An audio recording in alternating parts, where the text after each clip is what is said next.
Este es el único canal en español dedicado a la época y dinastía Tudor. Hoy les traigo un material complementario, luego de haber publicado la biografía de Lady Margaret Beaufort, condesa de Richmond y Derby. Es necesario abordar uno de los mitos más conocidos de la dinastía Tudor, y es precisamente la pregunta de si Margaret fue una suegra difícil o no. Como ya va siendo costumbre, quisiera enviar unos saludos antes de continuar con este material. Un saludo cordial para Isabel, quien nos ve desde Montevideo, en Uruguay. Para Ernesto, fiel amigo y suscriptor de México. Para Elba Natividad Almaraz Nieves, quien nos ve desde Ciudad del Carmen, Campeche, también en México. Y por último, un saludo para Mirta, quien se conecta desde Argentina. Muchas gracias a ellos, y también a los miembros, comentaristas y suscriptores de todo el mundo, ya que es por ustedes que existe este canal. Y a continuación, la historia.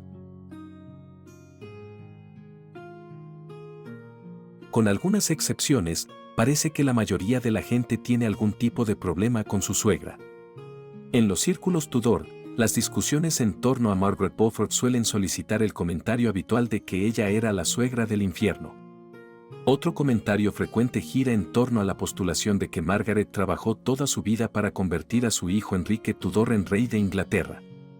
Y se cree en gran medida que ella escribió las ordenanzas para las funciones y la etiqueta de la corte.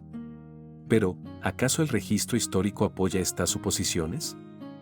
Debido a la popularidad reciente y al mayor interés en la dinastía Tudor, ha habido una gran cantidad de importantes investigaciones históricas y escritos académicos por parte de destacados historiadores. El propósito de este video es analizar lo que algunos de estos historiadores tienen que decir sobre Margaret Beaufort y su conducta y acciones durante su vida y el reinado de su hijo. Recordemos que el trabajo de un historiador es leer e interpretar las fuentes y dar una opinión informada sobre lo que realmente sucedió.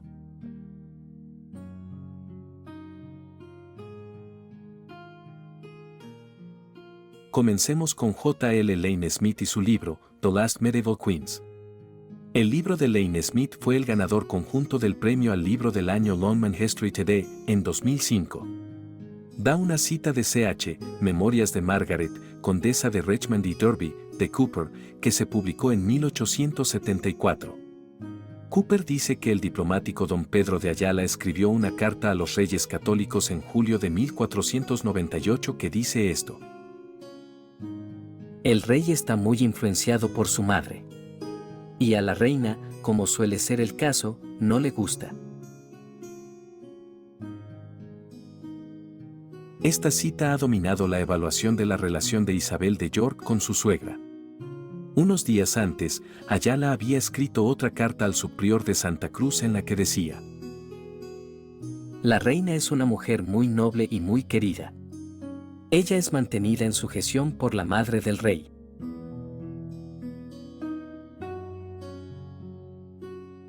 Es imposible decir qué evento, si es que hubo alguno, influyó en el juicio de Ayala en este caso. Otro escritor, John Hewitt de Nottingham, fue acusado de informar en 1500 que había hablado con la gracia de la reina y debería haber hablado más con ella, de no haber sido por la presencia de la madre del rey. Lane Smith cita la interpretación de otros dos historiadores de los comentarios de John Hewitt. Tal vez John Hewitt buscaba un puesto al servicio de la reina y Margaret intervino para rescatar a Isabel. O bien, John Hewitt estaba entre la multitud que saludó al rey y la reina en Nottingham cuando ocurrió el incidente. Lane Smith también atribuye los comentarios del español a la fuerte convención del supuesto conflicto entre las esposas y sus suegras. Existe una tradición profundamente arraigada de madres reales celosas que reprimen y destruyen a sus nueras en cuentos populares y romances a lo largo de los siglos. Lane Smith menciona la tendencia de las reinas a solicitar la ayuda de la familia de su esposo para moderar las políticas del rey, al representar las necesidades y los aspectos prácticos humanos, un papel reconocido para una reina medieval. Ella cita dos ejemplos. Isabel y Margaret suplicaron a Enrique VII que no enviara a su hija, también llamada Margaret, a Escocia para casarse con Jacobo IV demasiado pronto. Temían que Jacobo no esperaría para consumar la unión y eso pondría en peligro su salud. Margaret Beaufort conocía muy bien las consecuencias del coito y el parto para una mujer adolescente. Isabel y Margaret también escribieron a la corte española pidiendo que Catalina de Aragón aprendiera francés para poder comunicarse con ella cuando llegara para casarse con el príncipe Arturo.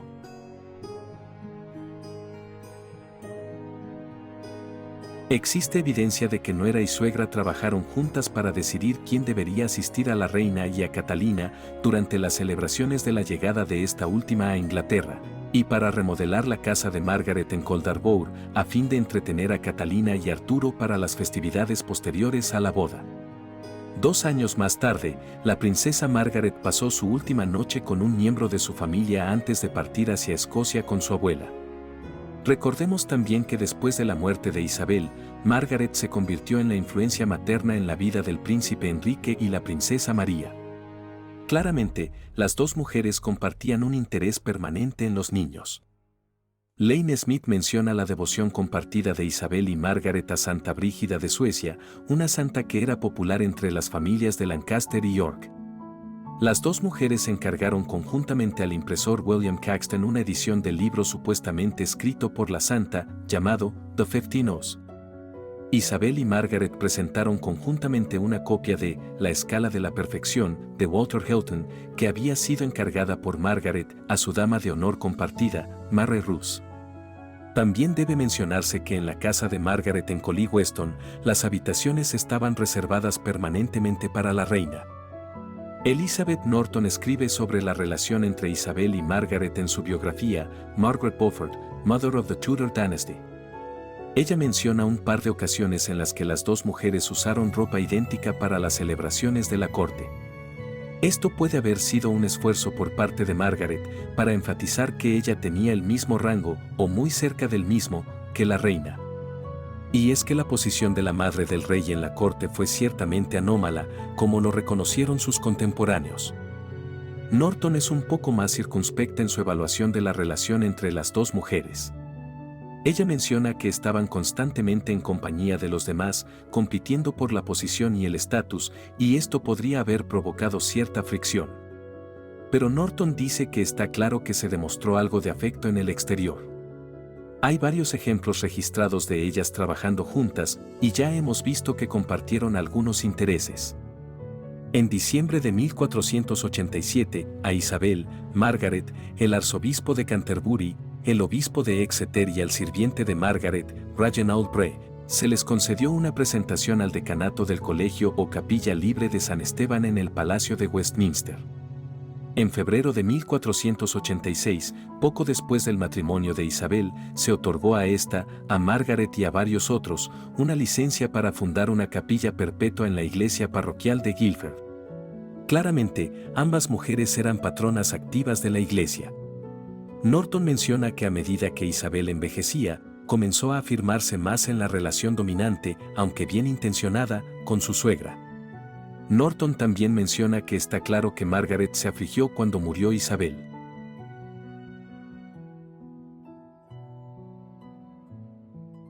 Emmy Lessens, en su libro, Elizabeth of York, The Forgotten Tudor Queen, dice que Margaret fue una figura constante en la vida de Isabel. La condesa y la madre de la reina, Elizabeth Woodville, se conocían, por lo que Isabel de York probablemente conocía a Margaret desde una edad temprana. Cuando Enrique Tudor se convirtió en rey, Margaret se mudó a Cold Harbour House, recibió a Isabel como su invitada y facilitó sus primeras reuniones con Enrique. Emmy Lessens dice también que las dos mujeres solían colaborar cuando se trataba de proyectos domésticos y religiosos. Margaret organizó arreglos prácticos para la vida cortesana y ocasiones especiales como nacimientos y bautizos. También arregló matrimonios para las hermanas de Isabel y protegió a Cecily de York cuando estaba en problemas por casarse sin el permiso real. Lessens dice esto sobre su relación. Aunque los embajadores españoles podrían ver esta relación como sofocante, con Isabel mantenida en sujeción por Margaret, cuya influencia sobre Enrique aparentemente a ella no le gustaba. Ningún relato contemporáneo puede verificar el disgusto de la reina. De manera reveladora, el embajador se refirió a la dinámica familiar en términos de estereotipos. La aversión de la reina era como suele ser el caso. Margaret bien pudo haber sido la figura autoritaria y controladora que sugieren, pero también era infatigable, altamente organizada y competente. Muy probablemente ella era una torre de fortaleza.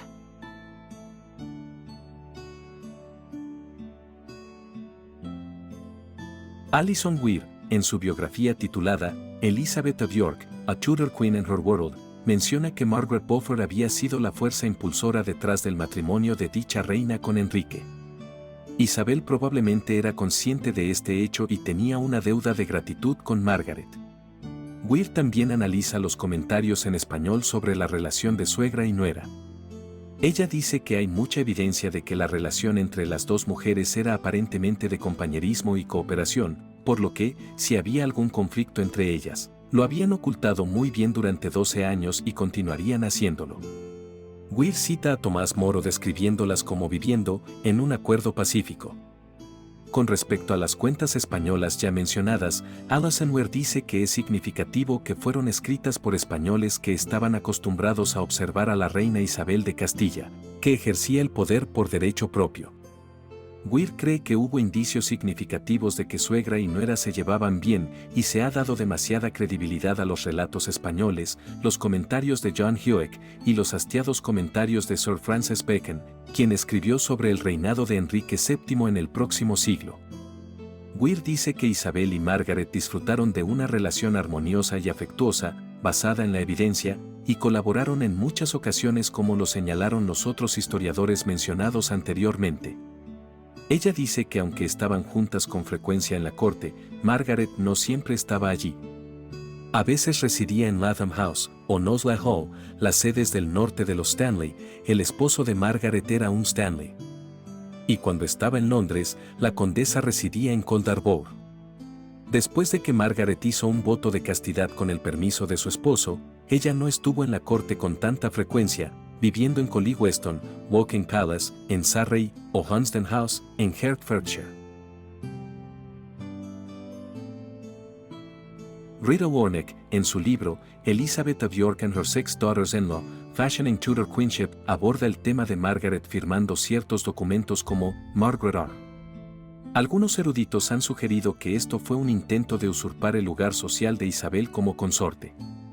Tomando nota de que en 1499, Margaret escribió su nombre como Margaret R. en lugar de M. Richmond, Michael Jones y Malcolm Underwood, estudiosos de la vida de Margaret, cuestionaron si la letra R podría haber significado Regina y si a Isabel le molestaba el aura de realeza que rodeaba a su suegra. Rita Barnick afirma que es más probable que Margaret adoptara esta firma para enfatizar su estatus más alto en la corte como madre del rey, por encima de su estatus como mera condesa. A principios del reinado de Enrique VII, como madre del rey, el nombre de Margaret ocupó el primer lugar en una lista de damas nobles, incluidas las duquesas. Esta colocación habría sido imposible si solo se hubiera basado en su título de condesa. Existía una precedencia para su condición de madre del rey y, por lo tanto, de princesa.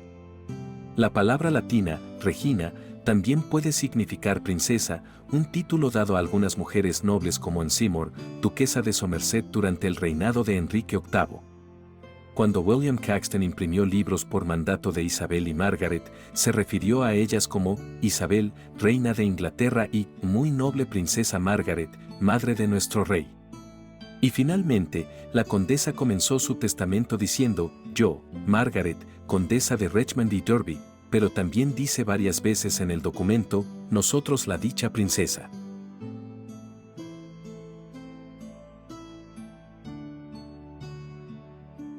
Rita Barnick tiene una idea interesante sobre si Margaret creó nuevas ordenanzas para las funciones de la corte Tudor.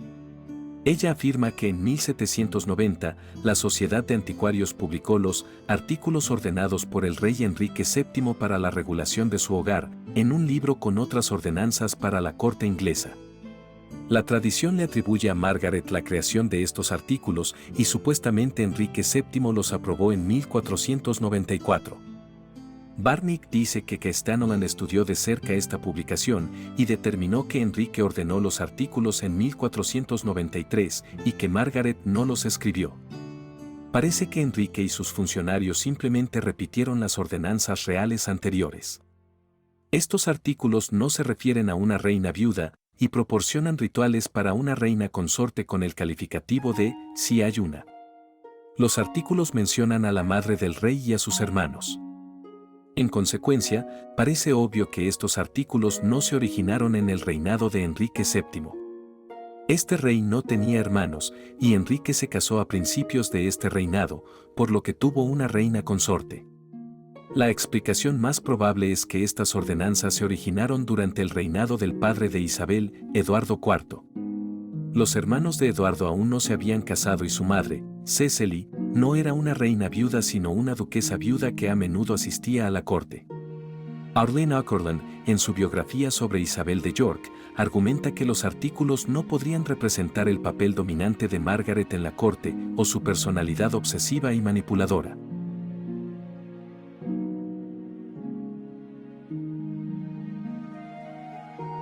Ahora veremos la acusación de que Margaret trabajó toda su vida para hacer rey a su hijo. La evidencia sugiere lo contrario. Margaret tenía sangre real, siendo descendiente del rey Eduardo III de Inglaterra a través de su tercer hijo, Juan de Gante, duque de Lancaster. Juan de Gante tuvo varios hijos con 3 mujeres. Su primera esposa fue Blanca de Lancaster, y su hijo Enrique IV usurpó el trono de su primo, el rey Ricardo II, lo que marcó el comienzo de la línea de reyes de Lancaster. La segunda esposa de Gante fue Constanza de Castilla, con la que tuvo una hija sobreviviente. Pero a lo largo de estos 2 matrimonios, Juan mantuvo una aventura con Catherine Swenford. Esta mujer tendría 4 hijos con este duque, y el mayor, John Beaufort, era el abuelo de Margaret. Cuando murió Constanza de Castilla, Gante se casó con Catherine Swenford y Ricardo II legitimó a sus hijos. Durante el reinado del hijo de Gante, Enrique IV, se agregó una adición a los documentos que legitimaban a estos hijos de Beaufort, pero que estipulaban que los mismos no podían heredar el trono de Inglaterra. Sin embargo, la legalidad de este apéndice ha sido cuestionada desde el principio. Sea como fuere, toda la familia legítima de Lancaster falleció o no tuvo hijos sobrevivientes, dejando a los descendientes de los Beaufort. Los Beaufort siempre fueron fervientes partidarios de los reyes de Lancaster durante las Guerras de las Rosas. En 1471, Margaret era el último sobreviviente vivo de la línea masculina, un estatus del que ella estaba sumamente orgullosa. Elizabeth Norton dice que su reclamo al trono era bien conocido en ese momento y sus contemporáneos lo reconocieron claramente.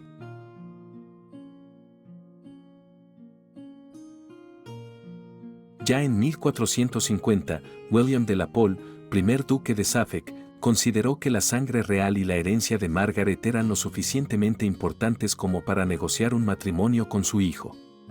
Pero cuando Suffolk perdió el favor del gobierno de Enrique VI, sus enemigos lo arrestaron y encarcelaron.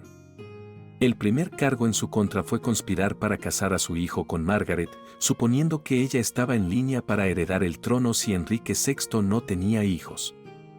Más tarde, cuando Enrique VI y el Parlamento reconocieron a sus medios hermanos Tudor, Edmundo y Jasper como sus hermanos legítimos de la misma madre, los ennobleció y les otorgó la tutela y el matrimonio de Margaret.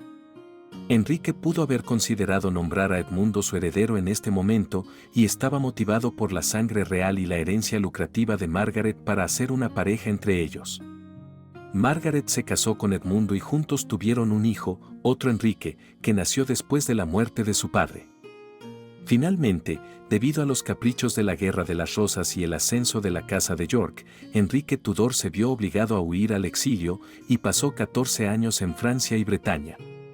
Elizabeth Norton dice en su biografía que Margaret trabajó incansablemente para asegurar su rehabilitación en Inglaterra. La condesa se ganó el favor del rey Eduardo IV de York. Asistió a la reina Elizabeth Woodville y a sus hijas en el nuevo entierro del padre y el hermano de Eduardo en la iglesia de Fotheringhay. En 1482, Margaret sostuvo a la niña Brígida, hermana de Isabel de York, en su bautizo. También entretuvo al rey Eduardo IV en su casa durante su reinado. Durante todo el camino, Margaret trató de persuadir a Eduardo de las ventajas de que su hijo regresara a Inglaterra. Sus objetivos eran obtener un indulto para Enrique, que se le devolviera el patrimonio y el título de conde de Richmond de su padre, y hacer los arreglos necesarios para que le otorgaran parte de la tierra y los ingresos de su propia madre, Margaret Beauchamp. En junio de 1482, Eduardo acordó que Enrique podría recibir una parte de las tierras de Margaret con la condición de que regresara a Inglaterra. Además, el rey y Margaret discutieron que Enrique se casaría con una de las hijas de Eduardo, incluida Isabel de York. Eduardo y muchos otros estaban cansados de la guerra civil y finalmente reconocieron el beneficio de traer a Enrique Tudor al campo de los York.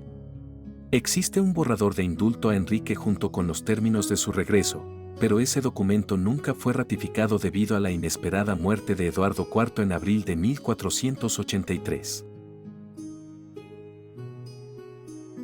Esto demuestra que Margaret simplemente estaba pidiendo la rehabilitación de Enrique hasta 1483. El hermano de Eduardo IV, Ricardo, duque de Gloucester, se hizo proclamar rey usando métodos que no fueron aprobados por muchos miembros de la nobleza. Los sobrinos de Ricardo, Eduardo V y Richard, duque de York, fueron encarcelados en la Torre de Londres y desaparecieron.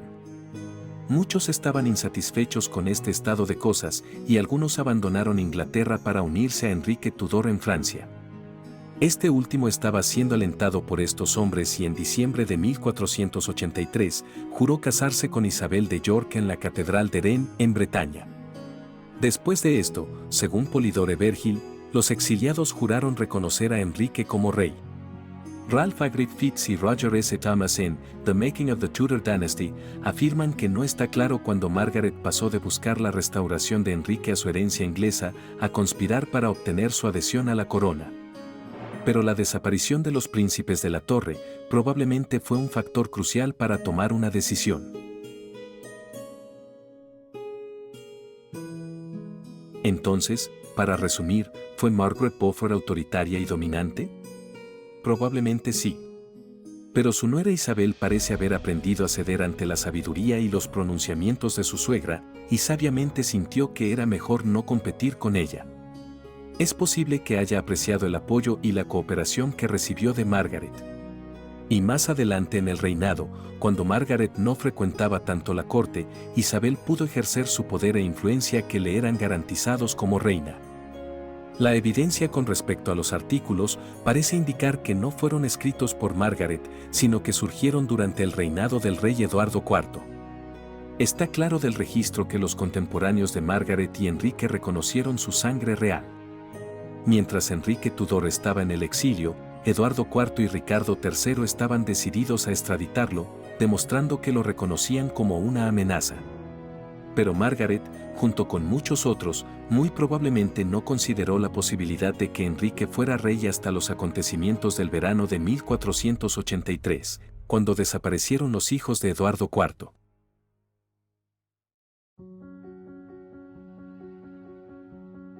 Y bueno amigos, hasta aquí este video sobre uno de los mitos más conocidos relacionados con Lady Margaret Beaufort, la madre del primer rey de la dinastía Tudor. Espero que les haya gustado. Y estaré al tanto de todos sus comentarios, los cuales siempre leo y agradezco. Háganme saber qué les ha parecido este material y si ya conocían algo de lo que en él se expone. No olviden darle me gusta al video y suscribirse al canal para que estén al tanto de todos los videos que iré subiendo. Y si desean convertirse en miembros del canal, por un precio módico, tendrán acceso a material exclusivo, prioridad en mis respuestas a sus comentarios y peticiones de videos, y otras ventajas, las cuales les invito que chequeen en el enlace a las membresías, que les comparto en la descripción de este material. Por último, quisiera enviar mi más sincero agradecimiento a todos los que ven, comentan y se suscriben al canal. Muchas gracias por ser parte también de este proyecto. A todos les deseo que tengan un feliz día. Nos vemos pronto.